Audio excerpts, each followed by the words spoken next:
Assalamualaikum warahmatullahi wabarakatuh. Waalaikumsalam Jumpa warahmatullahi lagi dalam konten Bukan Horor Biasa. Kali ini topik yang diangkat adalah lepas dari cengkraman genderuwo. Apa itu genderuwo? Dalam Kamus Besar Bahasa Indonesia atau KBBI, genderuwo adalah hantu yang konon serupa manusia, yang tinggi besar dan berbulu tebal.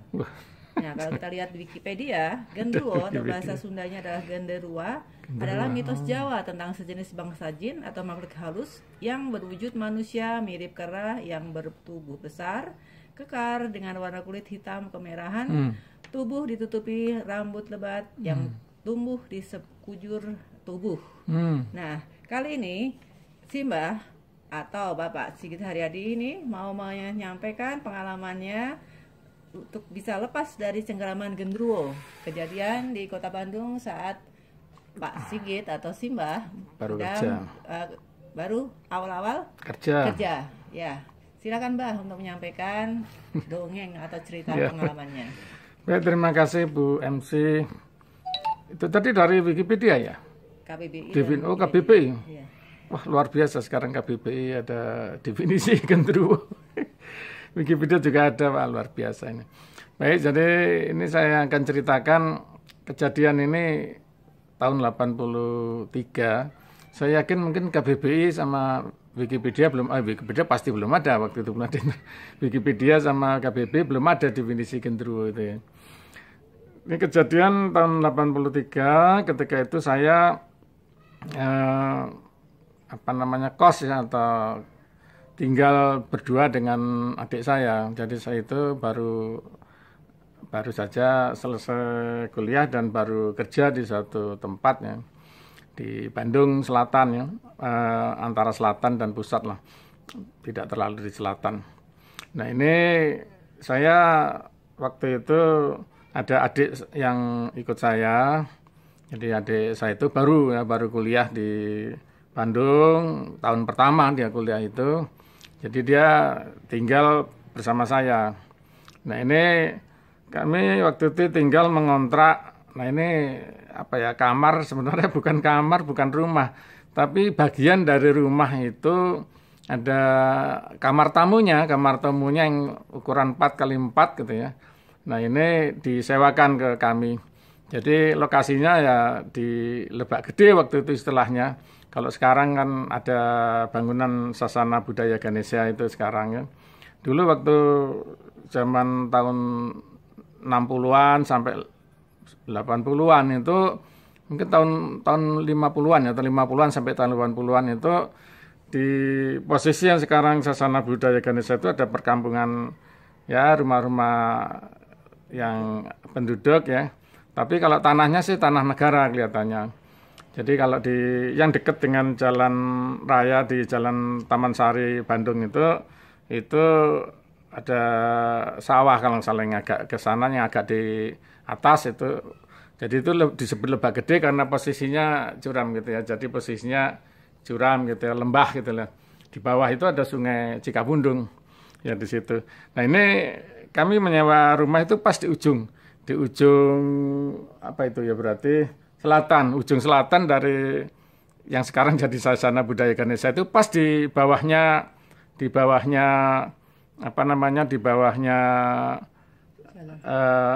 reaktor atom.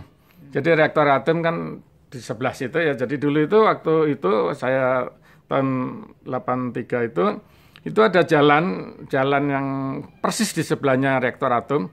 Di utaranya reaktor atom itu ada jalan yang ya cukup untuk satu mobil ke bawah. Jalannya turun ya, namanya juga Lebak Gede ya. Jalannya turun terus di situ ada lapangan bulu tangkis atau lapangan lapangan voli ya dipakai itu bisa buat parkir berapa mobil itu. Tapi itu mobil tamu ya kalau orang di kampung itu maupun mahasiswa yang kontrak rumah di situ, kos atau kontrak rumah di situ ya, waktu itu nggak ada yang punya mobil ya, tahun 80-an memang kan jarang orang punya mobil ya. Paling juga motor ya, sepeda motor. Jadi kami tinggal itu, jadi di jalan turun itu kemudian hanya sampai di lapangan itu, kemudian jalannya kecil hanya untuk motor. Nah, itu turun sampai ke bawah ke tempat kami tinggal. Nah, ini saya tidak punya firasat apa-apa tentang tempat itu, saya nyaman ya. Yang nyari tempat itu adalah adik saya. Jadi adik saya kan ikut bersama saya ya waktu itu. Nah itu dia mencari dan saya nyaman waktu pertama bertempat itu, tidak merasa ada sesuatu yang aneh lah gitu. Jadi dari kamar saya itu kalau pintu dibuka itu ada di depannya ada lapangan bulu tangkis. Ada lapangan bulu tangkis itu sering dipakai orang kampung situ main, tapi kadang-kadang mengundang dari pemain bulu tangkis dari RW lain yang main di situ. Ya lumayan lah kita ada tontonan orang nonton bulu tangkis. Kemudian setelah lapangan bulu tangkis itu terus Sungai Cikapundung, tapi Sungai Cikapundungnya itu agak turun ke bawah di posisi kami itu. Kalau Sungai Cikapundung itu yang di daerah utaranya itu di Lebak Gede itu, yang sekarang jadi Sana Budaya Ganesha itu tingginya bedanya sungai dengan ini hanya sekitar 1 meter, 2 meter ya beda. Tapi kalau pas di situ curam. Terus kemudian kami pemandangannya bagus, jadi di depan itu setelah sungai ada perkampungan perumahan yang di belakangnya toko-toko Ciamplas itu. Jadi saya merasa enak loh, ini bagus ya adik saya itu yang nyari enak ini tempat ini ya kita tinggal di situ. Ya nggak ada masalah sebenarnya. Ini sampai sebulan, 2 bulan ya. Nah ini kira-kira sebulan 2 bulan kemudian itu baru malam-malam ya, malam-malam jam 1 jam 2 itu saya dalam keadaan antara tidur dan bangun dengar suara adik saya seperti suara tercekek. Nah ini saya mengira ya waktu itu mengira adik saya ini kan dia hobinya teater. Sejak SMA saya tahu bahwa dia SMA juga senang teater. Waktu kuliah itu dia kuliah di ITB itu juga senang dia ikut teater gitu. Saya pikir dia latihan teater. Jadi suara tercekek gitu.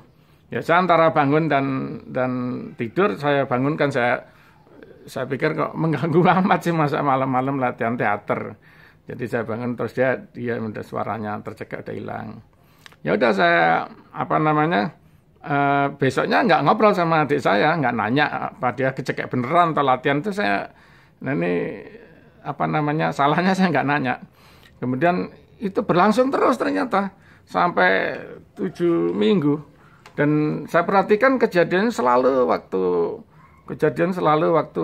malam Senin ya, malam Senin ya, Minggu malam Senin itu jam 1 jam 2 adik saya yang saya pikir dia itu latihan teater dicekek orang gitu.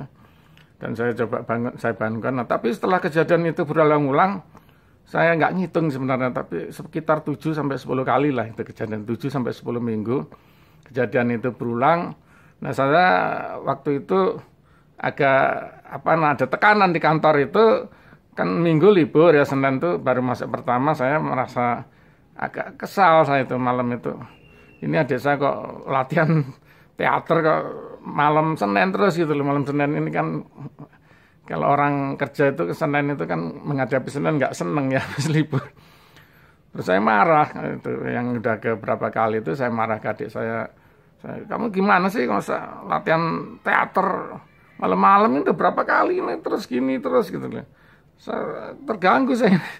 Tapi adik saya malah balik marah. Ini saya bukan latihan teater, saya dicekek beneran. Cekek apa saya bertanya. Saya akhirnya terbangun. Saya biasanya antara bangun dan tidak saya bangunin dia itu supaya dia nggak main teater. Nah waktu itu saya jadi terbangun beneran terus.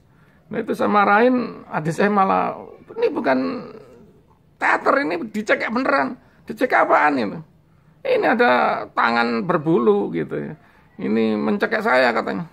Wah, masa sih? Saya nggak pernah ngalami kayak gitu. Saya bilang, kamu itu apa-apaan sih? Kalau beneran itu, terus saya marahin adik saya. Kalau beneran itu kamu harus introspeksi itu. Ini Masmu ini ya sampai umur segini nggak pernah kalau diganggu hantu apapun itu nggak pernah. Emang sering ketemu juga baik-baik aja, nggak pernah kalau sampai nyekek loh. Kamu tuh harus introspeksi, kenapa kamu sampai dicekek gitu, saya marah-marahin gitu. Terus adik saya, ya mas nanti saya introspeksi gitu. Terus ya udah, Terus dia tidur. Nah itu saya nunggu dia tidur kan, saya sebagai kakak ternyata dicekek beneran gitu ya. Terus saya sebagai kakak ya inilah tadi nunggu dia tidur udah tenang, terus saya baru ya ini kan merebahkan diri, mencoba tidur. Tapi saya waktu itu setelah merebahkan diri saya coba tidur tengkurap gitu ya. Nah pas saya posisi tengkurap itu ternyata ada itu kejadian yang dialami adik saya itu menimpa saya.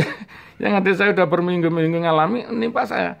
Saya ada tangan yang berbulu ya, kelihatan kan dari ujung mata saya kelihatan ada tangan berbulu yang hitam kayak monyet besar lah gitu. Modelnya monyet besar mencekek saya. Aduh saya tapi saya udah nggak bisa ini hampir agak lama terus hampir kuat ya, makin kuat cekekannya. Saya udah nggak bisa baca-baca apa-apa lagi. Ya, udah nggak sempat baca surat kulhu, baca ayat kursi. Saya cuma satu kata aja waktu itu, Allah, Allah, Allah gitu aja. Udah sambil saya nangis, saya terus terang ternyata ya saya selama ini adik saya mengalami ini berkali-kali dan saya saya mengira dia itu latihan teater ya, ternyata dia beneran adik saya jadi nangis. Saya itu nangis melihat mengenang gitu ya. Mengingat waduh adik saya berkali-kali ini dicekek, sekarang saya baru ngalami sekali ini, memang berat ini dicekek ini, tapi saya udah pasrah pada Allah, Allah udah tolong Allah, cuman gitu aja saya. Ya jadi modalnya cuman Allah, cuman satu kata itu udah Allah. Tapi ya sambil nangis, sambil kesakitan, tapi terus pelan-pelan itu cekekannya lepas ya. Pelan-pelan lepas terus pergi ya. Kelihatannya pergi dengan marah ya, pergi gitu. Ya udah terus saya baru bisa alhamdulillah bisa baca-baca ayat Quran gitu ya, baru ya alhamdulillah subhanallah la wala quwata illa billah, bisa dzikir gitu dan seterusnya. Ya udah terus saya akhirnya tertidur ya. Besok paginya baru saya ngobrol dengan desa. Ternyata kamu itu beneran ya dicekak ini. Saya tanya gitu. Iya Mas. Kenapa Mas? Ya, saya nggak mau ngaku masa sama adik saya kan ya, saya jaim lah ya, jadi saya nggak ngomong bahwa saya juga tadi malam dicekek. Terus saya cuma bilang insya Allah nanti kamu nggak dicekek lagi. Mas kok bisa yakin? Insya Allah lah gitu. Saya nggak cerita tapi saya punya keyakinan setelah mencekek saya ini kelihatannya cara perginya itu si tanda kutip gendruwo itu kelihatannya dia marah dan udah nggak mau datang lagi gitu. Saya punya keyakinan kuat gitu. Terus adik saya ya heran kok bisa Masnya yakin gitu. Mungkin dia dalam hati kayaknya habis nyekek dia itu mungkin kali ini giliran saya yang dicekek, barangkali dia mikir gitu, saya nggak tahu apa yang di dalam hatinya ya.